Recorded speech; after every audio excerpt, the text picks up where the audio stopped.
Hey guys, Solomon here. I hope you're having a great day. Today's video is for you modern defense players trying to find a response against the 3-pawns attack / Austrian attack. What do we do if we're playing our modern defense, fianchettoing our kingside bishop, and our opponent starts throwing pawns at us as if there's no tomorrow? Let's take a look. So we're playing as black here. By the way, against e4 or d4, you can play this move of g6. You're in a modern, right? And oftentimes they transpose, because if white plays e4 here, they'll often play the move of d4. And sometimes after d4, when you play this move of g6, they might just take up the center. Okay, in either case, this can transpose. Now, let's say white does continue to push their central pawns. We can now fianchetto our bishop on g7. And now we see this move of f4. Right, the 3-pawns attack, and to a lot of players, including myself in the past, this was very intimidating. Okay, I mean, these pawns are very far advanced. They're fighting for 5 squares on our side of the board with only 3 of their pawns. We're not even counting pieces. 3 of their pawns are wiping out over half of the 5th rank. What do we do in a position like this? Well, there's a lot of solid moves, c5 being one of them, right? You could go into a hippo. Right, you could play this move of d6, e6, knight e7, and you're actually okay. All that said, I think that the best move, in my opinion, my favorite move here from a practical standpoint is this idea of d5.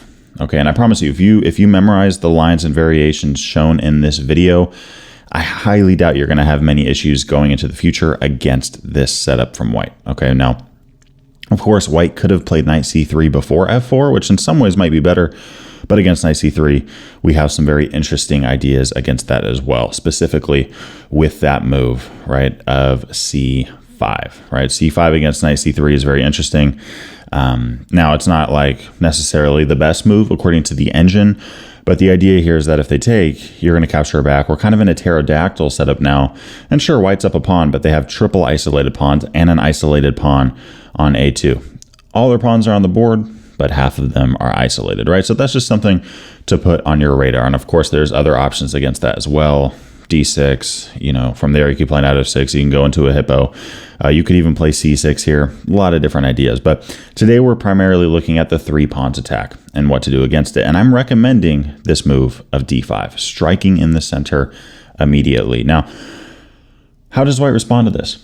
Right, and by the way, d5 performs very well online. In online chess, d5 is a very strong move for black. Not just according to the engine, but also according to, statistics when you look at chess games. And that's something that I like to look at because, if you ask the computer, hey, what's the best move here? It might tell you the best move according to the engine, but there's also the practical side of it, right? And if I'm on Lichess and I'm looking at a move that is the best move, but let's say the black side's only winning 20% of the games, 30% of the games, I'm thinking, gosh, there's something going on here that's not sitting right? There's some kind of low ceiling of error, small margin of error here that might be coming into play. But if you see, this move performing very well for a certain color, it can actually hold some pretty high potential, okay? Now, this move d5, it performs well and it's sound. That's great. How does white respond to this? Well, I mean, if you defend the pawn with a move like knight c3, we just take. And then we fly our queen in on d4, offering a trade, right? If you want to take, that's great. We take back with the bishop. We're up a pawn, guys, and the queens are off the board. Black is simply better here. Case closed. What if white tries to defend it with a move like bishop d3? Same thing. Take the pawn. If white wants to take, which is, what the computer is telling me to do, okay, we still take back, black's better. We're up a pawn. Okay, so when you play this move of d5, trying to defend this pawn somehow, it's just not going to be the best idea, right? What you got to do as white is you got to either push the pawn or take on d5. Now, e5 by far is the most popular option from white, just forging ahead as they've been doing so far this game. And that's what most of this video is going to be about. But let's first look at this move of e takes d5. Now, I recommend taking this pawn immediately and doubling down on this pawn on d4, okay? Now, here, the best move for white is to defend that pawn because they don't want to lose it, right? I mean, that's why they took the pawn, is to not, just lose the pawn on d4 outright. So let's say they defend, okay? There's quite a few moves here that are good. Knight h6 actually has quite a bit of potential because, right, this might look weird because we always talk about, the knight on the rim is dim, all this kind of stuff. And that's true. That's a general saying that's true, right? When I'm going to elementary schools teaching kids how to play chess, I'm not telling them, hey, always get your knights on the sides of the board. That'd be really bad advice.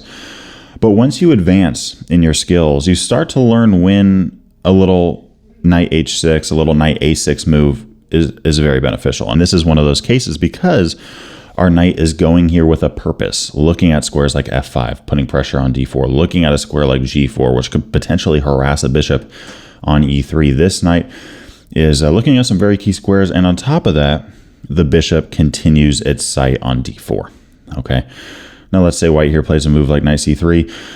There's so many moves here, guys, and Stockfish has a very hard time figuring out what to do. Okay, I know that this move of queen d8 is played quite a bit, but I mean, you know, and that's a strong move for black, but I mean, this is a solid option. This is actually a pretty good move. Queen a5 is a good move. I think in a previous video, I looked at queen d6 and how if you chase the queen around, we can go to b6 and we're totally fine there as black. Even this move of queen a5 is good, right? There's so many different options here. I mean, even queen e6 check, even evaluation, right? This position is simply dead even, if not slightly better for black at move 6, which we'll take. And yeah, I mean, it depends on what you like. If you're a Scandinavian defense player, for example, or, you know, you've played the Scandinavian at least in the past, queen a5 might be something to consider, pinning this knight, but it's by no means the only move. I mean, so many moves there for black give us an even game, okay? But when we do pin that knight, what's something that we could see? We could see a move like bishop d2, right? White going, okay, you're going to pin my knight. Well, now I have vision on your queen. Turns out we can just castle. White, you know, this knight, if it runs around somewhere, it's not going to do that much. If you come to d5, thank you, we can just take. If you come to b5, our queen runs. The knight's just kind of sitting there waiting to get kicked. You know, there's just, no matter what you do, right? No matter what you do, the queen's going to go somewhere. And if you play, let's just say a move like bishop c4, I saw that there were some games online with this move from white. Let's play c5, right? We've castled before white has. So in this instance, we got to put the pressure on the opponent, right? If our king is safe and their king isn't, we want to break the position open, and vice versa, right? If our king's in the center of the board and their king is all, you know, in the corner, tucked away and all comfortable, we want the position closed. So in this case, let's break it open. Let's make this an open game where our king is safe and their king is not. And, you know, there's quite a few moves that we could see here. One of them is d5, right? Probably the best move from white. I think against d5, I would probably just recommend black, you know, play a move like knight f5, right? Anchor that knight there. You know, queen d8 is also a solid move there, but, you know, knight f5, you know, tuck the knight on d7. When you do see this move d5, your bishop just got, you know, pretty strong as well, right? Pretty active. And white's going to have a hard time, you know, deactivating that bishop anytime soon. So that's an idea that is definitely worth considering, okay?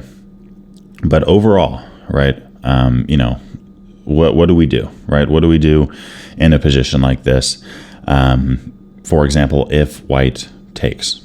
Well, in that case, let's just take back. Okay, we're at even material, right? Even material. We're attacking the bishop and we're preventing white from castling kingside. Huge advantage here, right? And on top of that, if you decide to castle queenside at any point, this bishop is a monster, right? Looking this way, we have a queen looking this way. Easy development here from black, you know, bishop g4, pinning that knight, knight f5, knight c6, get these rooks active on these files. I mean, you know, black's better, and Stockfish recognizes that, okay? It's going to be hard for white to play this out. What about a move like knight d5? This might seem a little bit scary. I know when I was looking at the theory here, I was a little bit concerned about this move. Turns out after queen d8, white kind of loses their punch here. Sure, you were attacking our queen and you were attacking e7, but now we go back and we're kind of defending everything now. In fact, we're continuing to pile up pressure on this pawn on d4.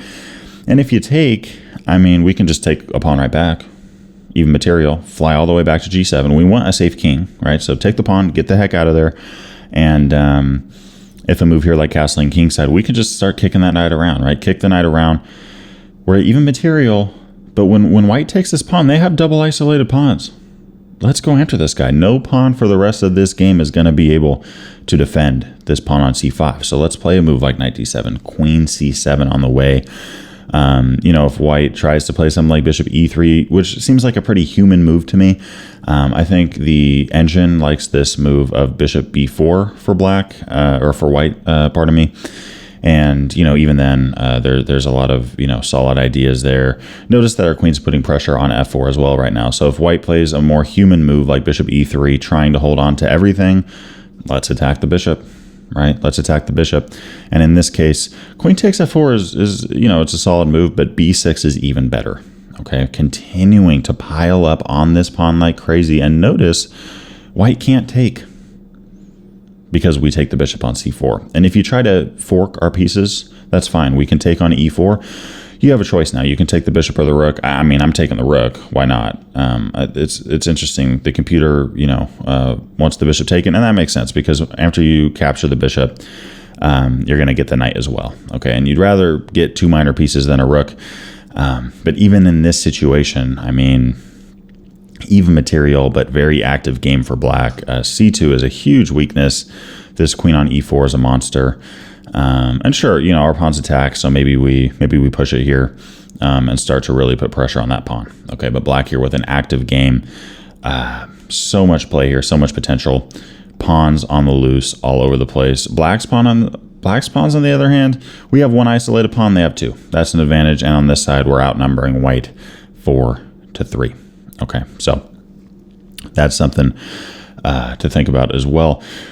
Now again, after b7, right, we in this kind of position, let's not take this pawn. Let's just take the hanging knight there. And if you do decide to take the rook because you see a rook and you think that's the better move, okay, we take back with the queen. And in this case, we're up a point in material, 2 pieces for a rook, huge advantage for black. Monster queen, diagonal, monster bishop, diagonal, a knight that is extremely active here. This knight's ready to jump in. This bishop hasn't even moved yet, and I can see bishop b7 being a very active move. Bishop a6, pouncing on that rook on f1. Great play here for black. Okay, so when you see the move d5, if they take, you can capture back with the queen, and you're going to be okay, right? Once they defend it, you can play knight h6. You're going to start looking at these squares, and if your queen gets attacked, right, there's so many different moves that you have, right? h5 is solid, e6, d6, d8, a5. My question to you, and let me know down in the comment section below, which one of these moves resonates with you the most, right, at first sight? Now, you can plug it into Stockfish. You can look at the online database, like on Lichess, for example, and see how each move performs. But which one of these moves stands out to you the most and why? Okay. But all right, we go back to this move of d5. Most of the time, white is just going to push. And that makes sense because they've pushed these pawns so far up. They don't want to just break the pawn chain after, 3 moves and just get these guys disconnected.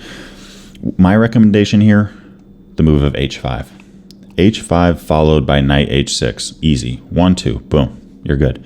And what you're doing here is you're preparing a move like bishop f5. And in some instances, you could even think about bishop g4 pinning the knight. Right?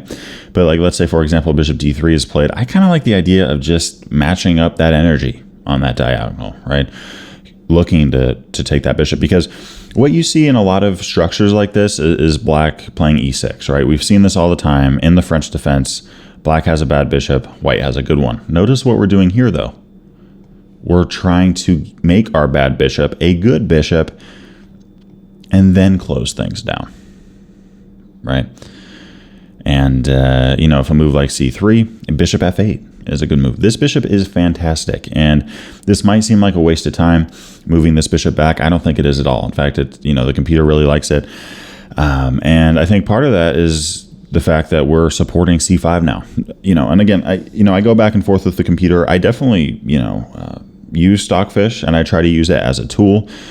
But I think a lot of players, they don't use Stockfish as a tool. They almost use it in the wrong way, so much so that their game might actually be getting hurt by using it, okay? Because you got to understand, computers don't play like people, right? So you got to look at human moves, natural moves that you can see why are we doing this, Stockfish, right? Why are we doing this, especially in the opening? Now, sometimes it's tactical, and in that case, by all means, figure it out. But in a lot of positions, especially closed positions, Stockfish kind of just makes weird moves that don't really make sense to the human mind, right? But in this case, bishop f8 makes a ton of sense to me. White has spent all this time locking down this bishop. Okay, let's move it back. We have a good bishop again, supporting c5, right? Yeah, if I move like bishop e3, we're just going to continue developing here. Now, by the way, guys, going back to this move of bishop f5, white should not take that bishop, okay? Again, white should just, think about moves like c3, castling. The engine likes knight a3. I don't really know how much you're going to see that, but white cannot take this bishop, because if they do, we take back, right? I mean, I guess they can, but the knight captures back, and this knight is rock solid. The knight cannot mess with it. And if you play g4, well, guess what, right? If you play g4, we already have our pawn on h5. Remember, 1, 2. So now this knight is indestructible. You can't play g4. We just take. We're up a pawn.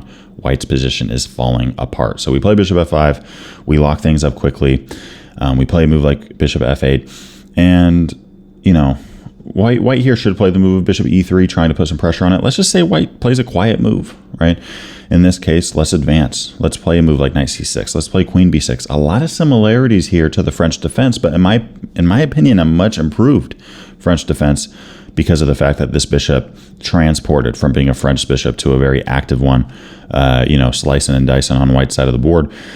Here if white takes, okay, we take back. We can always capture on d4 and just throw another pawn in there, putting more pressure on that pawn yet again. Moral of the story, put pressure on d4 and develop in a natural way while doing so, okay? But all right, bishop f8 is played. Let's say white tries to slow that down. We can play knight g4, go after that bishop. Notice here that white cannot take this guy, thinking, oh, I'm going to double up their pawn structure and mess it up, because we have this move of knight takes e3. Beautiful idea, forking the queen and the bishop. We're about to win the bishop, but of course white can throw into check. Throw into check, save their bishop. But even then, I mean, we play this move of queen d7, right? If you run away with the bishop, we can take the rook. And if you take the queen, okay, we take back. You have a choice now. Do you want to lose the exchange as white, or do you want to lose a full piece? If I'm white, I'm losing the exchange, right? A rook is worth 5, a bishop is 3, so that's a 2-point difference. A full piece, that's 3. So I'm losing an exchange any day of the week over a piece, right? So in this case, if white does do that, okay, we're still up the exchange here.